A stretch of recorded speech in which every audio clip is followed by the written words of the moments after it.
Hello friends, welcome to my channel Learning Electronics. In this lecture, we are going to see the derivation of design parameters of buck boost converter. In the part number 1 and 2 of buck boost converter, we have understood the working and output waveforms of this buck boost converter. So if you want to see those videos, you can check it in the channel playlist. So before starting the video, please subscribe my channel and also press the bell icon so that you can get more updated videos from here. This is the circuit diagram of buck boost converter. In this lecture, we are going to see the following derivations of the design parameters. First one is average output voltage, second one is average inductor current, third one is ripple in inductor current, fourth one is ripple in load voltage, fifth one is average switch current, then we are going to derive average diode current, then critical inductance and critical capacitance, and lastly we are going to derive the average supply current. First derivation is average output voltage V0 or average load voltage V0. For this we have to take the integration of the inductor current VL over the total switching period capital T. So the integration of this inductor voltage VL over the switching period capital T will be equal to 0. This is called as voltage balance equation. Now we will write this equation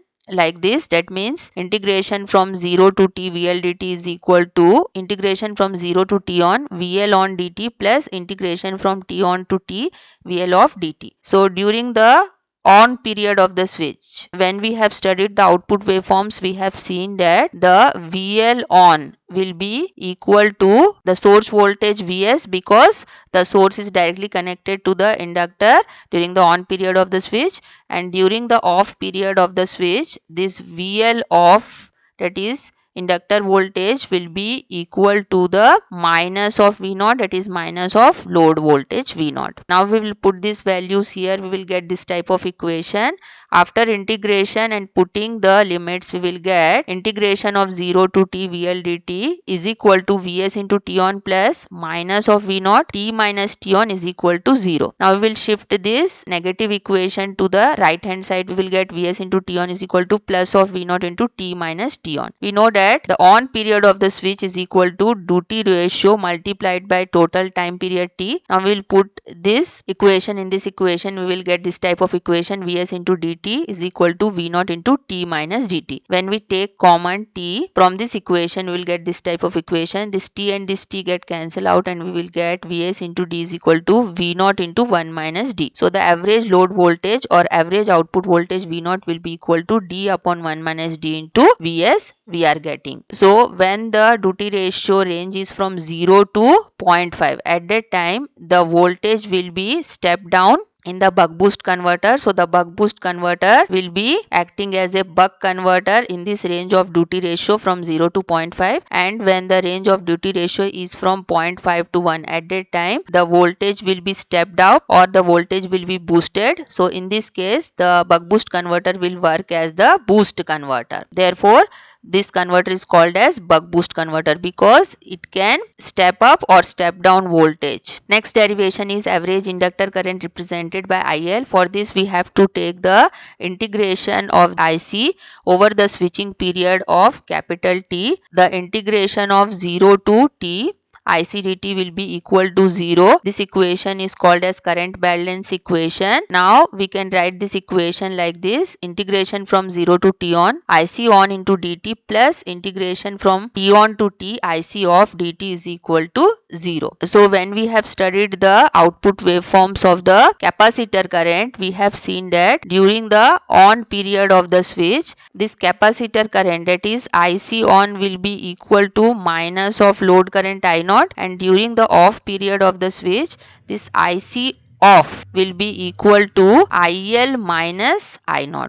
Okay, now we will put these values here. We will get this type of equation. After integrating and putting the limits, we will get minus of I0 into t on plus IL minus I0 into t minus t on is equal to 0. Now we will put t on is equal to d into t in this equation. So we'll get this type of equation, and in this equation if we shift this minus of I0 into d to the right hand side, we will get this type of equation. Now what we will do, we will multiply this value into the bracket, we will get IL into 1 minus D minus of I naught into 1 minus D is equal to I naught into D. Now we will shift this minus of I naught into 1 minus D to the right hand side. We will get this type of equation. Now we will multiply this I naught into the bracket. We will get IL into 1 minus D is equal to I naught into D plus I naught minus I naught into D. This minus of I naught into D and plus of I naught into D will be cancelled out, and we will get load current I naught is equal to IL into 1 minus D. Okay, so the average inductor current IL will be equal to load current divided by 1 minus duty ratio. So this is the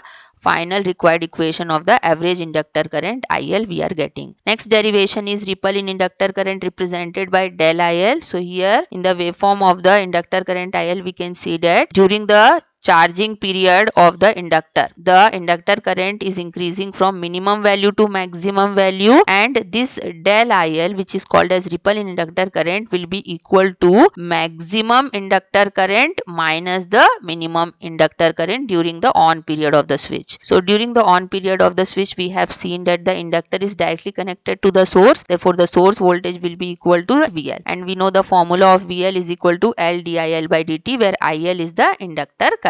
Now we can write source voltage is equal to L into DIL by dt from this equation. Now we can write this equation as Vs into dt is equal to L into DIL. Now integrating both sides, for the dt we will put the limit 0 to t on because we are taking on period of the switch, and for the inductor current we will take the limits I minimum to I maximum here. So after integration and putting the limits, we will get Vs into t on is equal to L into I max minus I min. From these waveforms, we can see that this I max minus I minimum is equal to del IL. So this equation can be written as Vs into T on is equal to L into del IL, and del IL will be equal to Vs into T on divided by L we are getting. Now we will put T on is equal to D into T in this equation. We will get del IL is equal to Vs into dt divided by inductance L. So from here, the final equation of ripple in inductor current del IL will be equal to Vs into duty ratio D divided by switching frequency Fs into inductance L, because this capital T can be written as 1 upon switching frequency Fs. So this is the final equation for the ripple in inductor current del IL. Next derivation is ripple in load voltage del V naught. This ripple in load voltage del V naught will be equal to the charge accumulated in the capacitor. This shaded area shows the charge accumulated in the capacitor during the on period of the switch. Therefore, this ripple in load voltage del V naught will be equal to charge accumulated in the capacitor during the on period of the switch scaled by capacitor value C. As we have seen in the circuit diagram of the buck boost converter, the load resistance R is directly connected to the capacitor. Therefore, the load voltage V naught will be equal to the capacitor voltage Vc. Therefore, we can write the change in load voltage del V naught will be equal to change in capacitor voltage del Vc, and we can write change in capacitor voltage del Vc is equal to change in charge del Q divided by capacitance value C. So since here del V naught is equal to del Vc we are getting, therefore del V naught can be written as del Q by C, and we know that the charge formula is current into time, and from this waveform we can see that during the on period of the switch, the capacitor current is equal to minus of load current I naught. From the formula Q is equal to I into T, we will put current is equal to I naught and time is equal to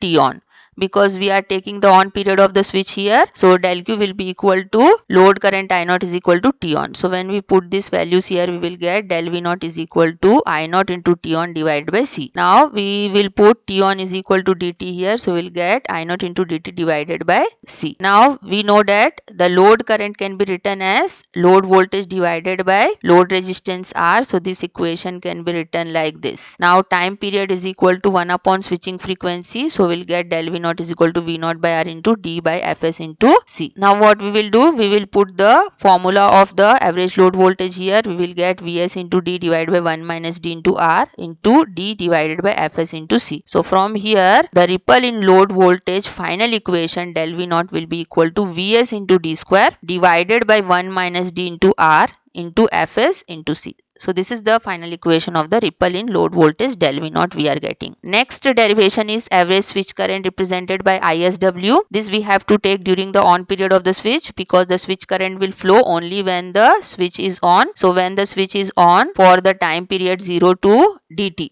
dt is equal to on period of the switch. At that time, what is the switch current? Switch current will be equal to the inductor current IL. So the average switch current will be equal to this value of inductor current IL into on period of the switch, because we are taking on period of the switch divided by total time period. For taking the average, we always divide with the total time period. Okay, so now we will put T on is equal to dt. We will get this type of equation, IL into dt divided by T. This T and this T get cancelled out and we will get ISW is equal to IL into D. So the average switch current ISW is equal to duty ratio into the average inductor current IL we are getting. So this is the final equation for the average switch current ISW.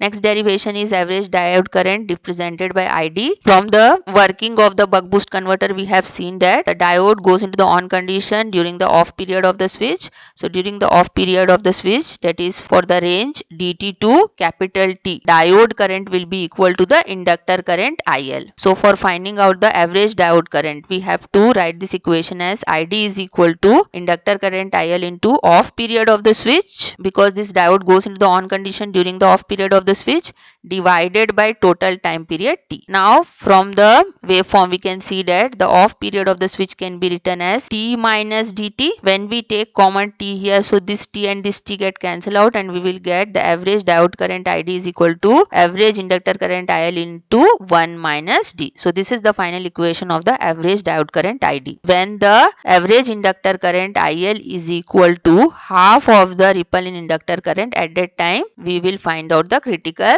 inductance LC. Now we will put the formula of average inductor current here. We will get load current I naught divided by 1 minus D is equal to del IL divided by 2. And we have derived the ripple inductor current equation. Ripple in inductor current equation, it is equal to D into Vs divided by switching frequency Fs into inductance value L. But here we are finding out the critical inductance. So in place of L we will put LC here. When we put this formula in this equation, we will get this type of equation. Now we know that load voltage can be written as load current into load resistance R. So from this equation we will get I naught is equal to V naught by R. So we'll put here V naught by R in place of I naught. We will get this type of equation. Now we will put the equation of the average load current dVs divided by 1 minus D in this equation. We will get this type of equation. This dVs and this dVs get cancelled out and we will get 1 upon R into 1 minus D square, because this 1 minus D and this 1 minus D becomes 1 minus D square is equal to 1 upon 2 into Fs into Lc. From this equation, the critical inductance will be equal to R into 1 minus D square divided by 2 into Fs. So this is the final equation for the critical inductance Lc we are getting. Next derivation is critical capacitance Cc. We will find out the critical capacitance Cc when the average load voltage V0 is equal to half of the ripple in load voltage V0. That is, when V0 is equal to del V0 by 2, we will find out the critical capacitance. Now we will put the ripple in load voltage del V0 formula which we have derived just now. So this del V0 is equal to D into I naught divided by switching frequency Fs into Cc we have to put in this equation. When we put this equation here, we will get this type of equation. Now we can write this load current I naught is equal to load voltage divided by load resistance. So we will get this type of equation. Now from this equation,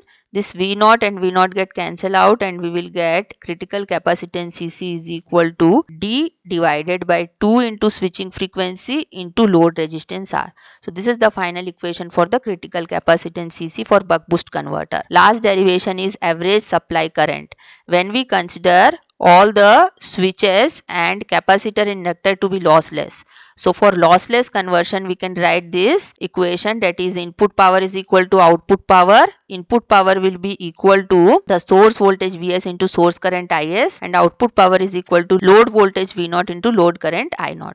Now we'll put the formula of average load voltage here. We will get Vs into Is is equal to D into Vs divided by 1 minus D into I0.